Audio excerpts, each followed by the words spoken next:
গোলাম আজম সহ 37 জন পালাই গেছে, নাগরিকত্বই শেষ হয়ে গেছে। এই আওয়ামী লীগের সময় ওনাদের বুদ্ধিজীবী আবুল কালাম আজাদ, খতিব এই কাটাবন মসজিদ, আবার ইমাম ছিলেন বনানী মসজিদ, সে বস্তা ভরা টাকা দিয়ে ভারতে পালাই গেছে। এরপর তো বাকিরা কোথায় কোথায় ছিল, আজকে জানিয়ে তর্ক হচ্ছে গুপ্ত নিয়ে, তা তো আমরা দেখতেছি কোথা থেকে বাইরে আসতেছে। মাননীয় প্রধানমন্ত্রী তারেক রহমান যিনি নিজে মুসলেকা দিয়ে 17 বছর লন্ডনে পালিয়েছিলেন, মাননীয় স্বরাষ্ট্রমন্ত্রী সালাউদ্দিন আহমেদ সাহেব নিজে শিলংয়ে পালিয়েছিলেন। আজকে যারা লন্ডন এবং শিলংয়ে পালিয়ে থেকে এই দেশের রাজনীতি পরিচালনা, দল পরিচালনা করেছেন, আজকে তাদের মুখে যখন আমরা গুপ্ত শব্দ শুনি, নিশ্চয় এটা হাস্যকর, এবং তাদের মুখে গুপ্ত শব্দ উচ্চারণ করা বড্ড বেমানান। এটা জাতির সঙ্গে হাসি ঠাট্টা তামাশা ছাড়া আর কিছুই হতে পারে না। আমাদের বগুড়ায় একটা কথা আছে, ওই সূচ দিয়ে কাপড় সেলাই করতে হয়, সূচের পেছনে ছোট্ট একটা ছিদ্র থাকে, পেছন দিক দিয়ে সুতা ঢুকাইয়া সেলাই করতে হয়। আবার ওই যে খইচালা আছে, মুড়ি এবং খইগুলোকে পরিষ্কার করা হয়। তো খইচালা সূচকে বলছেন, সূচ ভাই তোমার তো পেছনে ফাঁকা দেখি। তো সূচ বলতেছে, আমার তো একটা ফাঁকা, তোমার তো পেছনে পুরোটাই ফাঁকা। তা আপনারা গুপ্ত গুপ্ত বলে জিকির করছেন, আপনাদের দলের প্রধান 17 বছর দেশ থেকে পালিয়েছিলেন, আপনাদের দলের বড় বড় নেতারা দেশ থেকে পালিয়েছিলেন।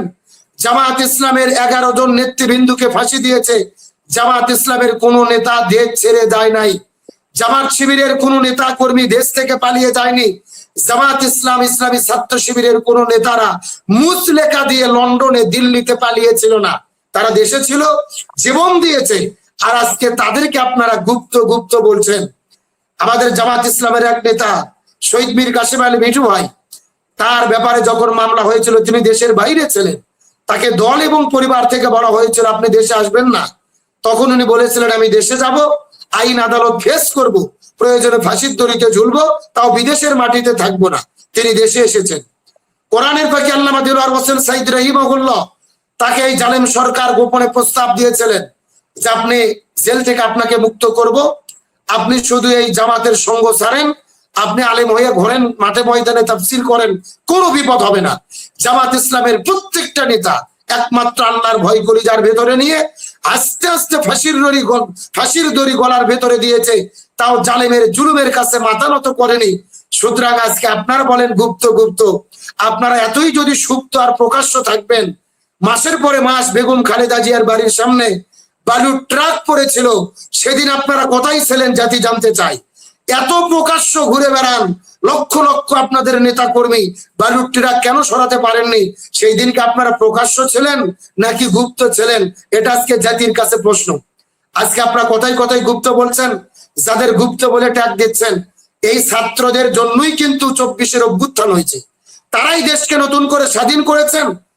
মাননীয় প্রধানমন্ত্রী তারেক রহমানের নেতৃত্বে জুলাইয়ের এই নতুন জুলুম মুক্ত স্বৈরাচার মুক্ত দেশ আমরা পাইনি। অবশ্যই তার এখানে অংশগ্রহণ রয়েছে, অবদান রয়েছে, কিন্তু নেতৃত্ব দিয়েছেন তারা, ছাত্র তরুণ সমাজ, যাদেরকে আপনারা গুপ্ত বলে আজকে ট্যাগ দিচ্ছেন। আমরা তো আওয়ামী জাহিলিয়াতের গত 17 বছরের ইতিহাস আমরা সবাই জানি।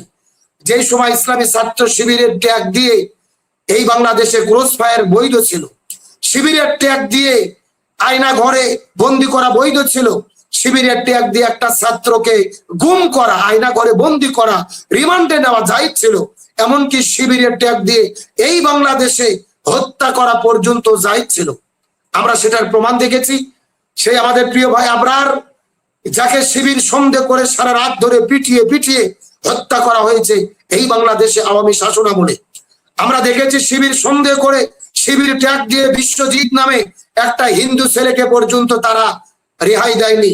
তারা বলেছেন আমি হিন্দু, এই জালেমেরা বলেছেন তুমি হিন্দু শাখার রাজাকার ছাত্র শিবির, এই বলে বিশ্বজিৎকে হত্যা করা হলো শিবির ট্যাগ দিয়ে। যেই বাংলাদেশে শিবির ট্যাগ দিয়ে জঙ্গি বলা যেত, শিবির ট্যাগ দিয়ে হত্যা করা জায়েজ ছিল, সেই বাংলাদেশে এই ছাত্র সমাজেরা এই বাংলাদেশেই থেকে তাদের সঙ্গে বিদ্রোহ করে নেতৃত্ব দিয়ে এই দেশকে স্বাধীন করেছে। এরাই জাতির শ্রেষ্ঠ সূর্য সন্তান, এদেরকে সেলুট করা দরকার ছিল, এদের প্রশংসা করা দরকার ছিল। আর আজকে ক্ষমতায় আমরা পেয়ে অহংকারী হয়ে গিয়ে আমরা গুপ্ত গুপ্ত বলে জিকির করছি। আজকে তো আমরা জানি, আমার আগে আফসারি ভাই যে বিষয়টি বলছিলেন যে পুরো বাংলাদেশের প্রত্যেকটা বিশ্ববিদ্যালয় গেস্ট রুম গণরুমের কালচার করে নতুন নতুন সারা বাংলাদেশের গ্রাম বাংলার সহজ সরল সাধারণ ছাত্ররা যখন ভার্সিটিতে ভর্তি হতো, হলে থাকতে গেলেই তাদের গণরুম গেস্ট রুমে ঢুকাইয়া দিয়ে গরু ছাগলের মতো ইচ্ছা মতো পিটাইয়া হুমকি ধামকি দিয়ে তাদের আওয়ামী লীগের মিছিল মিটিং এ যেতে বাধ্য করা হতো। এই গ্রাম বাংলার সাধারণ ছেলেরা তারা বাধ্য হয়েছেন, তারা হলে উঠে তাদের বাবা মার টাকা পয়সা নেই, তারা মধ্যবিত্ত পরিবারের সন্তান, গরিব ঘরের সন্তান, বেঁচে থাকতে পারেনি, তারা বাধ্য হয়ে হলে ছিল, তাদেরকে জোর করে মিছিল মিটিং এ নিয়ে যাওয়া হয়েছে। তার দুই একটা ভিডিও ফুটেজ আর ছবি বের করে আপনারা আজকে বলছেন এই যারা ছাত্রলীগ করতো, ছাত্রলীগের নেতা ছিল, এরা গুপ্ত। আরে ভাই, ওই সময়ে ঢাকা বিশ্ববিদ্যালয় থেকেও ওদের সঙ্গে থেকেও ওদের সাথে বিদ্রোহ করে এই জুলুমের রসানলে পড়েও তাদের সঙ্গে বিদ্রোহ করে যারা নেতৃত্ব দিয়ে দেশকে স্বাধীন করেছে, এদেরকে আমাদের মাথায় উঠিয়ে রাখা উচিত ছিল, এদেরকে সেলুট করা উচিত ছিল। আপনি যাদেরকে গুপ্ত বলছেন, একটা প্রমাণ দিতে পারবেন যে তারা ছাত্রলীগের কোনো পদে ছিল, তারা কোনো নেতা ছিল?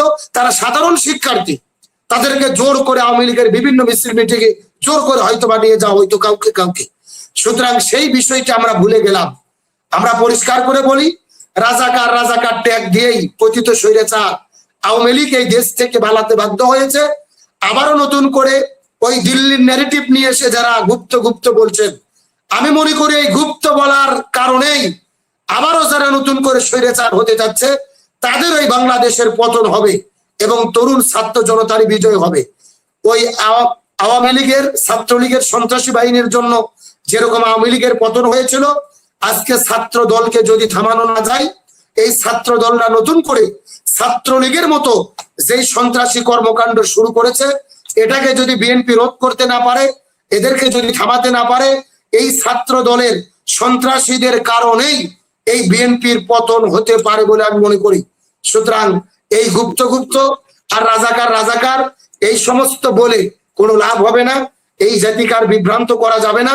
আজকে বিএনপি যে জাতির সঙ্গে গাদ্দারি করেছে, জুলাই সনদ বাস্তবায়ন না করে গণভোটের রায় মেনে না নিয়ে তারা জাতির সঙ্গে স্পষ্ট মুনাফিকি করেছে, গাদ্দারি করেছে, বেঈমানি করেছে, এটা আজকে জাতির কাছে পরিষ্কার। আমার আগে চমৎকার ভাবে মেজর আফসারি ভাই বলছিলেন যে তারা বারবার বলেছেন যে বিএনপি ক্ষমতায় গিয়ে এগুলো নাও কায়েম করতে পারে, আজকে সেটাই বাস্তবে রূপান্তরিত হয়ে গেছে। একদিকে সংসদে সংবিধানের দোহাই দিয়ে বলছেন আমরা জুলাই সনদ অক্ষর অক্ষর বাস্তবায়ন করব, আবার অন্যদিকে গণভোটের রায়কে তোয়াক্কা করে তারা আজকে গণভোটের রায়কে বাস্তবায়ন করতে চাচ্ছেন না। সুতরাং তারা যে চূড়ান্ত গাদ্দারি করেছে জাতির সাথে, এই জাতি আজ হোক কাল হোক এক সময় তাদেরকে এর জবাব দেবেন এবং তাদের এই গাদ্দারি মুনাফিকির ফলাফল তাদের অবশ্যই ভোগ করতে হবে। আমি সর্বশেষ শুধু একটি কথা বলে শেষ করি। আমার আগে দুই আলোচক ভাইরা বলেছিলেন যে আজকে বিএনপি মুখে মুখে বলে আমরা জুলাইকে ধারণ করি, অথচ তারা সুবর্ণা ঠাকুর নামে একটা আওয়ামী নেত্রীকে তারা আজকে নমিনেশন দিয়ে এমপি বানালেন। আমার তো মনে পড়ে তারেক রহমান সাহেব দেশে ফিরে প্রথম দিনে বলেছিলেন আই হ্যাভ এ প্ল্যান, আমার একটা প্ল্যান আছে।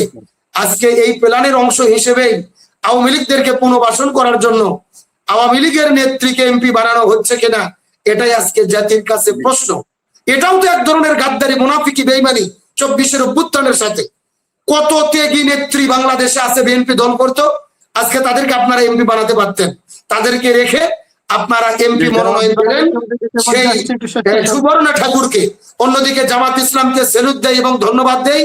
জামাত ইসলাম একদম শহীদ পরিবারের শিশু শহীদ জাবির ইব্রাহিমের মা বেগম রোকেয়া বেগমকে তারা মনোনীত দিয়ে এমপি বানিয়ে সংসদে পাঠিয়ে দিচ্ছেন জুলাই শহীদদের পরিবারের পক্ষে কথা বলার জন্য। এটার দ্বারা প্রমাণ হয়েছে যে বর্তমানে বাংলাদেশে কারাই জুলাই ধারণ করেছে আর কারা জুলাইয়ের সাথে গাদ্দারি বেঈমানি করেছে, এই বিষয়ের দ্বারাই জাতির কাছে প্রমাণ হয়েছে। ধন্যবাদ প্রিয় ভাই।